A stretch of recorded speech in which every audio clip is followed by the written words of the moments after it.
the reason why her hate is mainly towards China is because of the historic relationship between these two countries.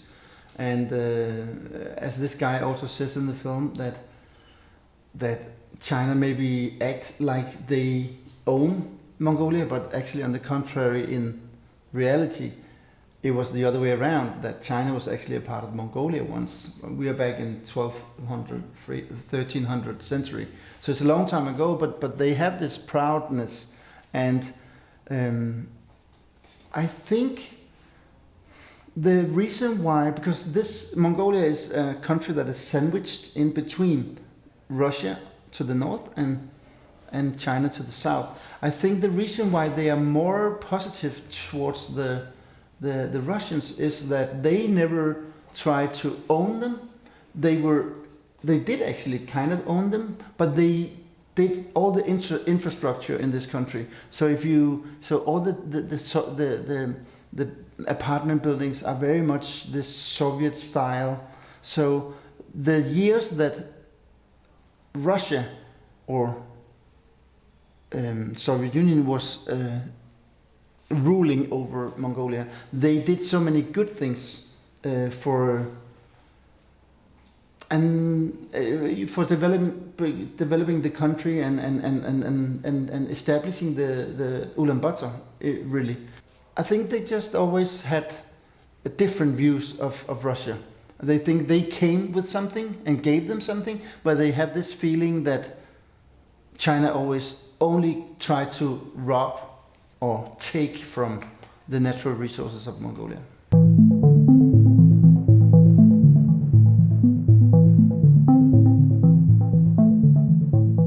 I think actually the main reason for her development over these 8 years is the son. Because he became at an age where he actually started to question her world views. And when he, of course, you can always bully, you can always neglect, you can always, tame a small child. But when a child is almost like a teenager, as he is in the end of the film, he starts to ask questions to her, and he is very much against her lifestyle. So he said, and the funny thing is that through the whole film you see how she tries to indoctrinate him, like always telling him, you need to be a good Mongol, you need to be fighting for your home country, your homeland. You will be the one that takes over when I die or something. But he doesn't bite it. He doesn't take it at all. So he's very independent and very strong, even though you could imagine having a mother like that for your whole life, alone, no dad, no one else, only her indoctrinating him on a daily basis. We have so much footage of her telling him how to be a proud Mongol. You need to be able to ride a horse, you need to be able to do, and he just couldn't, and he wasn't interested.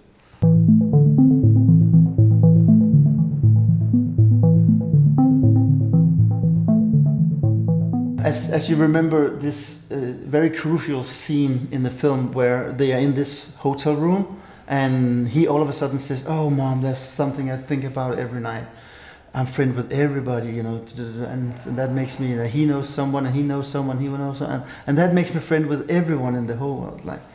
And you could just see how she just, wow, she thinks, okay, even the Chinese, and he said, yeah, them too, and she's like, wow, and that's why it's my favorite scene, because it really made her change her life after that. And I talked to her when she was in Denmark, and then I asked her, what is your favorite scene? And she picked that scene as well, because she said, I'm so proud of my son that he actually, something happened inside of me in that scene.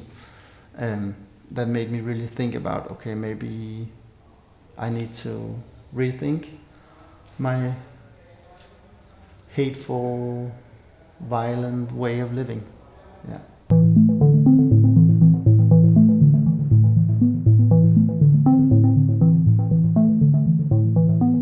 This is for sure a film that will divide people.